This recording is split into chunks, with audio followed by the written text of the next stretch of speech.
അവർക്ക് ദാരിദ്ര്യമാണ്. എന്നാലും ദൈവസ്നേഹം നിറഞ്ഞിട്ട് അവർക്ക് എങ്ങനെയെങ്കിലും ആരെങ്കിലും സഹായിക്കണം. അവർ പറയും ഞങ്ങളെ കൂടി കൂട്ടി, ഞങ്ങളെന്തിനാണ് തഴഞ്ഞത്, അവരെ സഹായിക്കുന്നതിൽ നിന്ന് എന്തിനാണ് ഞങ്ങളെ തഴഞ്ഞത്, ഞങ്ങൾക്ക് ഇല്ലാത്ത നിങ്ങളെന്തിനാണ് അറിയണത്, ഞങ്ങൾക്ക് സന്തോഷമുണ്ടല്ലോ, സ്നേഹമുണ്ടല്ലോ അവരെ സഹായിക്കാൻ, ഞങ്ങളെയും കൂടി അതിനകത്ത് പങ്കെടുപ്പിക്കാൻ പറഞ്ഞിട്ട് ഇവർക്ക് ഈ കൊടിയ ദാരിദ്ര്യത്തിലും ആണെങ്കിലും ഇവർക്ക് ആന്തരികമായിട്ട് കൊടുക്കാൻ ഭയങ്കര സന്തോഷമാണ്. ഇതിനെ അഭിഷേകം എന്ന് ബൈബിള് പറയണത്. ബൈബിളെ അങ്ങനെ പറയത്തുള്ളൂ. അതിനാണ് സത്യവേദ പുസ്തകം എന്ന് പറയണത്. കൈയിട്ടിച്ച് കർത്താവിനെ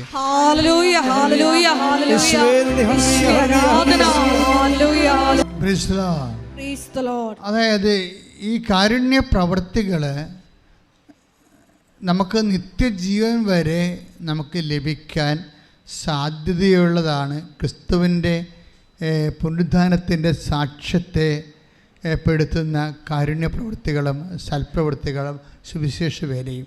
പക്ഷേ എന്താ പ്രോബ്ലം എന്ന് ചോദിച്ചു കഴിഞ്ഞാൽ, ഇത് നമ്മൾ ചെയ്യുമ്പോൾ ഒരു ഫങ്ഷണറി ആയിട്ട് ചെയ്യേണ്ട.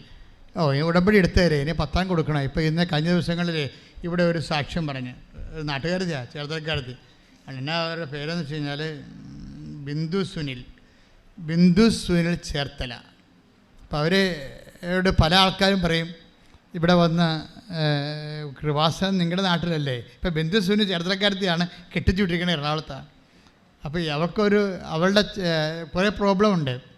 കുറേ പ്രോബ്ലം ഉള്ള അവിടെ ആങ്ങളെയുമായിട്ട് ഉടക്കാൻ ഒരു അങ്ങോട്ടും ഇങ്ങോട്ടും സംസാരമില്ല.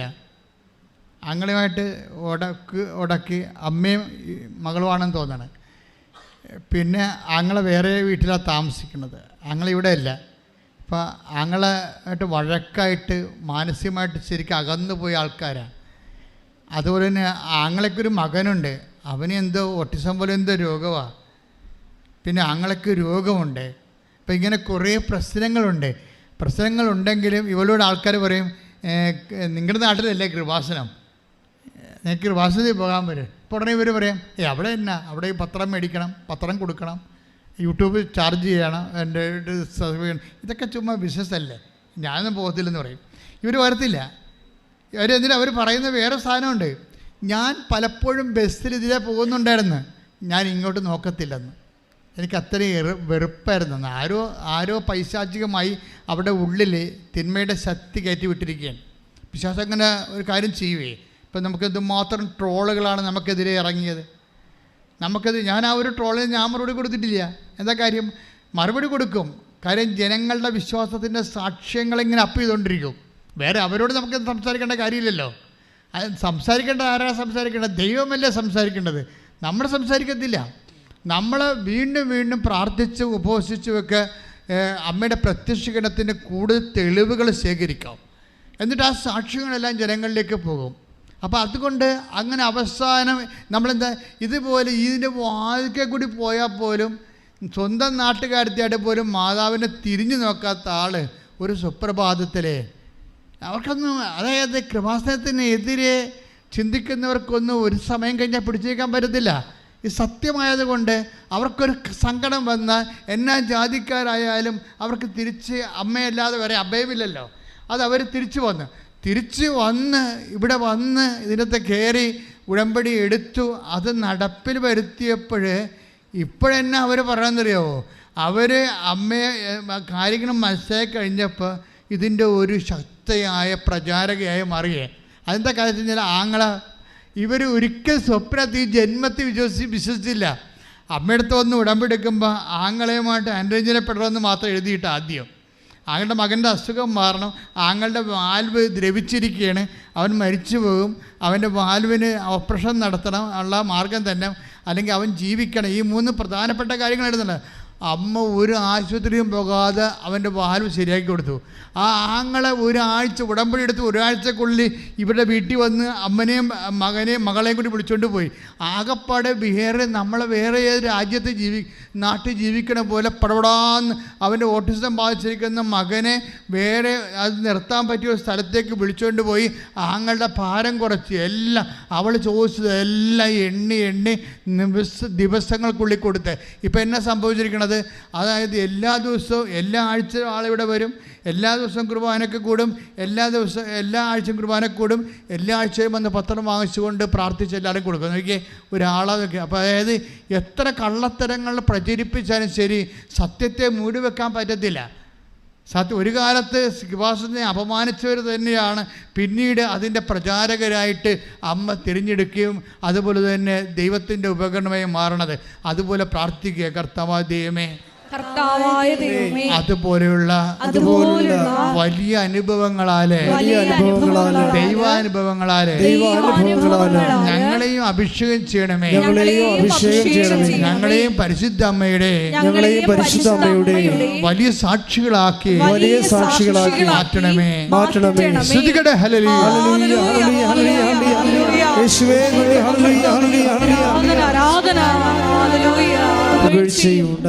അതായത് വിശ്വാസ നിമ്നോന്നതങ്ങൾ, അതായത് നമ്മുടെ ജീവിതത്തിൽ ഇപ്പം കണ്ടില്ലേ, അത് ഇപ്പം ഗ്രേസി ഡേവിഡിൻ്റെ വിശ്വാസം നമ്മൾ കണ്ടു, അതുപോലെ ബിന്ദു സുനിൻ്റെ വിശ്വാസം കണ്ടു.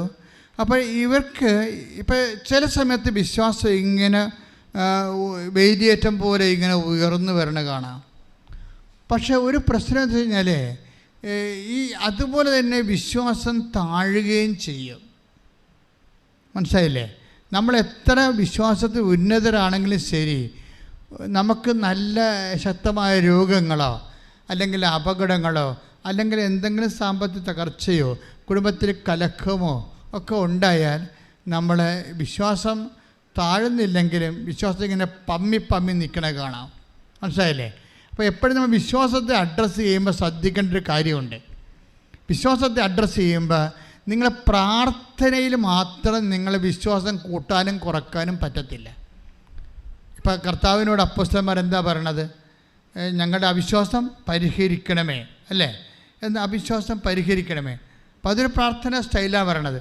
പക്ഷേ വിശ്വാസത്തിൻ്റെ സ്വഭാവം എന്ന് വെച്ച് പറഞ്ഞാൽ ഒരാഴ്ച അതിങ്ങനെ ഉയർന്നു വന്നാൽ അടുത്ത ആഴ്ച വേറെ എന്തെങ്കിലും, ഇപ്പം നിങ്ങളെ മുഖത്ത് നോക്കി നട്ടെടുത്ത് മുളക്കാത്തൊരു നോണ നിങ്ങളുടെ ഭർത്താവ് പറഞ്ഞെന്ന് വിചാരിച്ചോ? വല്ല കൂട്ടുകാരന്മാരൊക്കെ ഇപ്പോൾ കത്തൊക്കെ എഴുതത്തില്ലേ? ഇപ്പോൾ കൂട്ടുകാരന്മാരൊക്കെ ചിലപ്പോൾ കത്തൊക്കെ എഴുതും. ചിലപ്പോൾ വീട്ടിൽ തന്നെ ഉള്ള ആൾക്കാർ നമ്മുടെ വീട്ടിൽ തന്നെ ഉള്ളവർ ചതിക്കണതായിരിക്കും, ഇല്ലേ? ചിലരൊക്കെ അമ്മായിമാരൊക്കെ പറഞ്ഞിട്ട് മരുമകൾക്ക് എതിരെ മകനെയൊക്കെ കത്തെഴുതണില്ലേ? അപ്പോൾ കത്തെഴുതിയിട്ട് അവൾ അങ്ങനെയാണ്, അവൾ എപ്പോഴും മൊബൈലാണ്, എപ്പോഴും രാത്രി പോകാൻ വിളിയാണ്, ആരെ വിളിക്കണമെന്ന് അറിയാൻ പാടില്ല. അവൾ പിഴച്ചവളാണെന്ന് പറയത്തില്ല, ആരെ വിളിക്കണമെന്ന് അറിയാൻ പാടില്ലെന്നേ പറയത്തുള്ളൂ. മനസ്സിലായില്ലേ? ഇങ്ങനെയൊക്കെ പറഞ്ഞുള്ള കുഴപ്പമെന്ന് വെച്ച് കഴിഞ്ഞാൽ പിന്നീട് ഒരിക്കലും നിങ്ങൾ ദൈവത്തിൻ്റെ അടുത്ത് വരാൻ പറ്റത്തില്ല. നിങ്ങളിപ്പോൾ ഒരാളെ ചതിക്കാൻ വേണ്ടി എന്തെങ്കിലും ഒരു ഏഷണി പറഞ്ഞു കൊടുത്ത് അവരുടെ ജീവിതം നിങ്ങൾ നശിപ്പിച്ച് കളഞ്ഞു വിചാരിച്ചോ? ഉടമ്പടി എടുക്കുമ്പോൾ നിങ്ങൾ എപ്പോഴും ശ്രദ്ധിക്കണമെന്ന് വെച്ചാൽ നിങ്ങൾക്ക് ഇങ്ങനെയുള്ള ചരിത്രം ഉണ്ടെങ്കിൽ അത് നിങ്ങളുടെ ഹിസ്റ്ററിയാണ്. മരുമകളുടെ ജീവിതം തകർത്തതും മകളുടെ ജീവിതം തകർത്തതും അയൽവാസിയുടെ കല്യാണം മുടക്കിയത് നിങ്ങളുടെ ചരിത്രമാണെന്ന് വിചാരിച്ചോ? അങ്ങനെയാണെങ്കിൽ നീ കണ്ണീരോടെ നിങ്ങൾ പ്രായശ്ചിത്തമായിട്ട് പ്രേക്ഷിത പ്രവർത്തനം ചെയ്യണം. എന്താ കാര്യം വെച്ച് കഴിഞ്ഞാൽ നിങ്ങളെ കാരണം എത്രയോ പേര് കണ്ണീര് കുടിച്ച് നിങ്ങൾ തൽക്കാലം ജയിക്കാൻ ചെയ്തതാണ്. എപ്പോഴും നമ്മൾ ശ്രദ്ധിക്കേണ്ടത് ദൈവത്തിൻ്റെ മുമ്പ് ജയിക്കാൻ നോക്കണം. മനുഷ്യന്മാരുടെ മുമ്പ് ജയിച്ചിട്ട് കഥയൊന്നുമില്ല. കുറച്ച് കഴിയുമ്പോൾ അവരും ചാകും, നമ്മളും ചാകും. പിന്നെ ആര് ജയിച്ച് ആര് തോറ്റെന്ന് എങ്ങനെ അറിയാൻ പറ്റും? പറഞ്ഞാൽ മനസ്സിലായില്ലേ? ഇപ്പം നിങ്ങൾ അയൽവാസിയുടെ ജയിച്ചു, അല്ലെങ്കിൽ നിങ്ങളുടെ കൂട്ടുകാരുടെ ജയിച്ചു, ഇപ്പം കുറച്ച് കഴിയുമ്പോൾ നിങ്ങളും ചത്ത് അവരും ചത്ത്, തീർന്നില്ല പരിപാടി. അപ്പം അതോടുകൂടി ആര് ജയിച്ച് ആര് തോറ്റെന്ന് അറിയാൻ പറ്റത്തില്ല. ഗാലറിയിൽ ഇരിക്കുന്നവർക്ക് കൈയടിക്കാൻ മാത്രമേ പറ്റത്തുള്ളൂ. പക്ഷേ നിങ്ങളുടെ ആ വാദ്യം പ്രതിയും ഈ മണ്ണിൽ മരിച്ചു വീഴും കുറച്ച് കഴിയുമ്പോൾ. ഒരാഴ്ച മുമ്പ് മരിക്കുമെന്നേ ഉള്ളൂ, ചിലപ്പോൾ അത്രേ ഉള്ളൂ. അപ്പം അതുകൊണ്ട് ഈ മനുഷ്യന്മാരുടെ മുമ്പിൽ ജയിക്കുക എന്നുള്ള ജഡികമായ ഈ ആത്മാവിൻ്റെ പ്രവർത്തനങ്ങളില്ലേ, അതിനോട് ഗുഡ് ബൈ പറയണതാണ് ഉടമ്പടി പെട്ടെന്ന് കയറി കത്താൻ എളുപ്പം. അപ്പം നിങ്ങളൊന്ന് ചിന്തിക്കണം, ആരുടെയെങ്കിലും ജീവിതം നശിപ്പിച്ച് കളഞ്ഞിട്ടുണ്ടോ? ആരുടെയെങ്കിലും ഇപ്പം കടക്കാരെന്നൊക്കെ പറയണത് ആരാണ്? മേടിച്ചിട്ട് കൊടുക്കത്തില്ലെന്നും നിങ്ങൾക്ക് മനസ്സുണ്ടേ മേടിക്കൂ എന്നൊക്കെ പറയുന്ന ആൾക്കാരില്ലേ? നിങ്ങൾ ഇവിടെ കൃപാസനത്തിൻ്റെ അകത്ത് പ്രത്യക്ഷീകരണ പ്രാർത്ഥന എടുക്കുമ്പോൾ ഉടനെ നിലയം വിളിച്ച് മാതാവെ രക്ഷിക്കണേ, കർത്താവെ രക്ഷിക്കണേ, എൻ്റെ ജീവിതം തീർന്നൊക്കെ പറയും. പക്ഷേ നിങ്ങൾ പുറത്തിറങ്ങുമ്പോൾ നിങ്ങൾ കയ്യിരിപ്പ് വേറാണല്ലോ. പ്രത്യക്ഷീകരണ പ്രാർത്ഥന കഴിഞ്ഞ് പുറത്തിറങ്ങുമ്പോഴേ നിങ്ങൾ യഥാർത്ഥ അസൽ രൂപം വരുന്നുണ്ടല്ലോ, അതല്ലേ കുഴപ്പം. അത് കുഴപ്പമാണ്. അപ്പം അതുകൊണ്ട് അത് തിരുത്താം കൃത്യമായിട്ട്. നിങ്ങളുടെ കയ്യിൽ എന്തെങ്കിലും വശപ്പശകുണ്ടെങ്കിൽ അത് കറക്റ്റ് ചെയ്തിട്ട് ദൈവ പൈതലിനെ പോലെ വ്യാപരിക്കാൻ നോക്കണം. അതുകൊണ്ടാണ് പറയണത്, ഒരിക്കൽ പ്രകാശം ലഭിച്ചൊരു വീണ് പോയാൽ അവിടെ അന്ത്യസ്ഥിതി ആദ്യത്തിനേക്കാളും മോശമായിരിക്കും. എന്ന് വെച്ചാൽ ദൈവം പിന്നെ അവരെ തിരിഞ്ഞു നോക്കത്തില്ല. അപ്പോൾ ദൈവം തിരിഞ്ഞു നോക്കാത്ത അവസ്ഥയിൽ നിങ്ങളുടെ കൈയിരിപ്പ് ശരിയാണെന്ന് നോക്കണം. ദൈവം എന്താ ഇത്രയും നാളെ ഇപ്പോൾ ഉടമ്പടി എടുത്തു, നിങ്ങളെന്താ തിരിഞ്ഞു നോക്കാത്ത ദൈവം? അപ്പം നിങ്ങളെ തിരിഞ്ഞു നോക്കണം. അതാണൊരു മാർഗം. ഇപ്പം നിങ്ങൾ ഉടമ്പടി എടുത്തു, എന്നിട്ട് ദൈവം നിങ്ങളെ തിരിഞ്ഞു നോക്കണില്ല. അപ്പോൾ പിന്നെ എന്താ ചെയ്യേണ്ടത്? നിങ്ങളെ തിരിഞ്ഞു നോക്കണം. എൻ്റെ കൈ വല്ല വഴിപ്പശു കൊണ്ടാ, ആടെയും ജീവിതം ഞാൻ കണ്ണീര് കുടിപ്പിച്ചിട്ടുണ്ടാ, ഇപ്പോഴും ഞാൻ വാങ്ങിച്ച് കൊടുക്കാതെ വെച്ചിട്ടുണ്ടാ, ഉണ്ടായിട്ടും കൊടുക്കാതെ വെച്ചിട്ടുണ്ടാ, അതെടുത്തിട്ട് വേറെ ആൾക്കാർക്ക് കൊടുത്തിട്ടുണ്ട്, എന്തെങ്കിലും സൂത്രപ്പണി തരികിടപ്പരോട് കാണിച്ചിട്ടുണ്ടാ. ഇങ്ങനെ കുറേ കാര്യങ്ങൾ നിങ്ങൾ ദൈവത്തിൽ നിരക്കാത്തത് ചെയ്തിട്ടുണ്ടെങ്കിൽ അതിനെക്കുറിച്ച് അനുതാപം ഉണ്ടാകണം. അനുതാപം ഉണ്ടായിട്ട് അങ്ങനെയുള്ള കയ്യാങ്കളികളെല്ലാം സ്റ്റോപ്പ് ചെയ്തിട്ട് മാപ്പ് ചോദിക്കണം, കർത്താവിനോട് പ്രാർത്ഥിക്കുക. കർത്താവായ ദൈവമേ, എൻ്റെ ഉടമ്പടി സ്വീകാര്യമാകാൻ വേണ്ടി എൻ്റെ ഹൃദയത്തെ നീ തകർക്കണമേ. തകർന്ന ഹൃദയത്തിന്റെ കാഴ്ചകളാണ് നീ സ്വീകരിക്കണമെന്ന് സുവിശേഷത്തിന്റെ വെളിപ്പാടിലൂടെ ഞാൻ തിരിച്ചറിഞ്ഞ് പ്രാർത്ഥിക്കുന്നു. കർത്താവേ, അനുതാപത്താൽ എന്നെ അഭിഷേകം ചെയ്യണമേ. ശ്രുതികട ഹല്ലേലൂയ.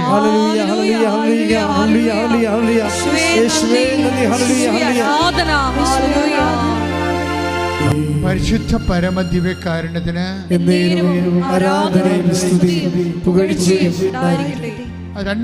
മൂന്ന് കാര്യങ്ങളാണ് നമുക്ക് വിശ്വാസത്തിൽ നമ്മളെ ശക്തിപ്പെടുത്തി നിർത്തണത്. കാര്യം വിശ്വാസം എല്ലാവർക്കും വിശ്വാസം തളർന്നു പോകുന്നതിൻ്റെ കാരണം പ്രാർത്ഥന മാത്രം വിശ്വാസം ഉയർത്താൻ വേണ്ടി ഉപയോഗിച്ചിട്ടാണ്. ചില കാര്യം വിശ്വാസത്തിന് അങ്ങനെ ഒരു കുഴപ്പമുണ്ട്.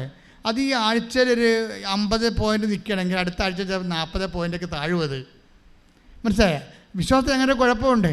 ഈ വിശ്വാസത്തിന് സ്റ്റാറ്റിക്കായിട്ട് നിർത്താനും കയറ്റി വീഴാനുള്ള ഒരു മാർഗമെന്ന് പറയണത് ഇപ്പം നമുക്കറിയാമില്ലേ, വിശ്വാസത്തിൻ്റെ പെട്ടെന്നാണ് നല്ല തികഞ്ഞ വിശ്വാസമാണെങ്കിൽ പെട്രോൾ പോലെ കത്തണം. എന്താ കാര്യം?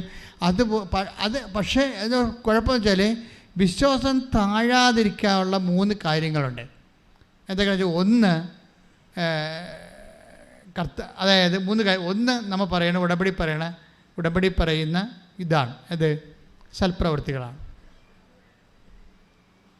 കാര്യം സൽപ്രവൃത്തിയുടെ പ്രശ്നം എന്നറിയാമോ? സൽപ്രവൃത്തി ചെയ്താൽ ദൈവം നമ്മുടെ കൂടെ നിൽക്കും. അതാണ് വിശ്വാസം താഴാതിരിക്കാനുള്ള മെയിൻ സംഭവം. ഒന്ന് സൽപ്രവൃത്തിയാണ്. എന്താ കാര്യം എന്നറിയാമോ? സൽപ്രവൃത്തി നമ്മൾ ചെയ്യണം. ഇപ്പോൾ ഇതുമാത്രം സൽപ്രവൃത്തി നമ്മൾ ചെയ്യുന്നുണ്ട്. ചെയ്തു കഴിഞ്ഞാൽ ദൈവം നമ്മുടെ കൂടെ നിൽക്കും. ദൈവം നമ്മുടെ കൂടെ നിന്ന് ആ വിശ്വാസം താഴുക ഇല്ല. ഇപ്പം നമ്മൾ തോബിത്ത് 12:12 എടുത്തേ. തോബിത്ത് 12:12 ശ്രുതിക്കട്ടെ. ഹല്ലേലൂയ.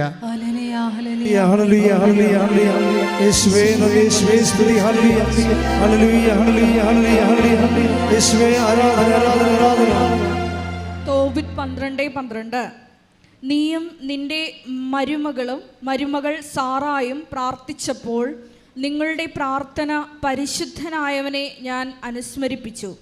നീ മൃതരെ സംസ്കരിച്ചപ്പോൾ ഞാൻ നിന്നോടൊത്തുണ്ടായിരുന്നു. അതാണ് സംഭവം. 12:13 തോബിത്ത് 12:13 എന്താ സംഭവം? അതായത് ഞാൻ നിങ്ങളോട് പറഞ്ഞത് എന്താണ്? വിശ്വാസം പ്രാർത്ഥനയിൽ മാത്രം അവലംബിച്ചു കഴിഞ്ഞാൽ വിശ്വാസം താഴാൻ സാധ്യതയുണ്ട്. ഓരോ ദിവസം ഗ്രാഫ് പൊങ്ങി താന്നും കിടക്കും. പക്ഷേ നമ്മൾ വിശ്വാസത്തെ പ്രാർത്ഥനയുടെ ഫോർമാറ്റിൽ നിന്ന് മാറ്റിയിട്ട് പ്രവൃത്തിയുടെ ഫോർമാറ്റിൽ കൊണ്ടുവന്ന് വെച്ച് കഴിഞ്ഞാൽ ഗുണം എന്താ? തോബിത്ത് 12:13 വായിച്ച്, നീ മരിച്ചവരെ സംസ്കരിച്ചപ്പോൾ പറഞ്ഞേ, നീ മരിച്ചവരെ സംസ്കരിച്ചപ്പോൾ ഞാൻ നിന്നോട് കൂടെ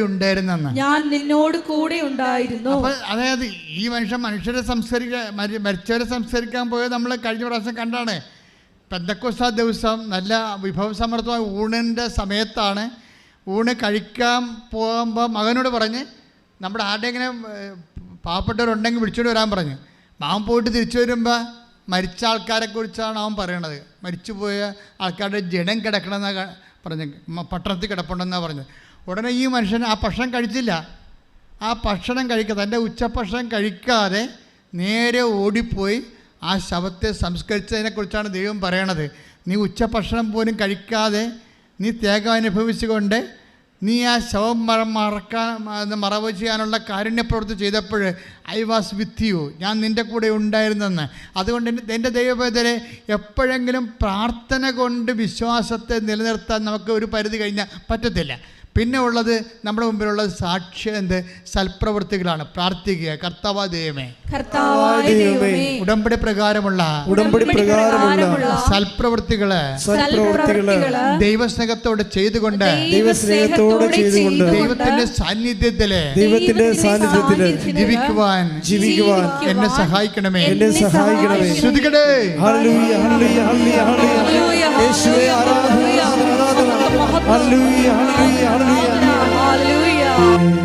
ഈ ഓമന ധർമ്മരാജൻ അങ്ങനെ ഒരു സാക്ഷി ഉണ്ടായിരുന്നു. ഓമന ധർമ്മരാജൻ, അതും തൃശ്ശൂരാണെന്ന് തോന്നണം.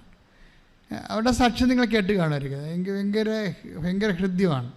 ഇവർ രണ്ടുപേരും പ്രാർത്ഥനയുള്ളവരാണ്. ഓമനയും ധർമ്മജനും പ്രാർത്ഥനയുള്ളവരാണ്. ഈശോനും അമ്മയോടും അടുപ്പമുള്ളവരാണ്. അപ്പോൾ ഒരു ദിവസം ഒരു അബദ്ധം പറ്റി. ഒരു കൂട്ടുകമ്പനിക്ക് പോയി. ധർമ്മജൻ ഒരു കൂട്ടുകമ്പനിക്ക് പോയി വെച്ചാൽ ഈ ആൾക്കാർ കുപ്പിയൊക്കെ വെച്ചുകൊണ്ട് കൂടത്തില്ലേ. വൈകിട്ട് എന്താ പരിപാടി എന്ന് ചോദിക്കുമ്പോൾ കുപ്പിക്കൂട്ടം കാണിക്കില്ല. കുപ്പിക്കൂട്ടത്തിന് പോയി. അവൻ കുടിച്ചില്ല, പക്ഷേ കൂട്ടുകാരനൊരു കുപ്പി കൊടുത്തു വിട്ട്. ആ കൊടുത്തു വിട്ടത് ഈ ഓമനെ പറ്റിച്ച് ഈ മനുഷ്യൻ ഈ ഉടുപ്പിൻ്റെ അകത്ത് വെച്ച്, മുണ്ടിൻ്റെ അകത്ത് വെച്ച് നേരെ തൊഴുത്തിലങ്ങോട്ട് കൊണ്ട് ഒളിപ്പിച്ച് വെച്ച്, ആ ബ്രാൻഡി ഒളിപ്പിച്ച് വെച്ച്.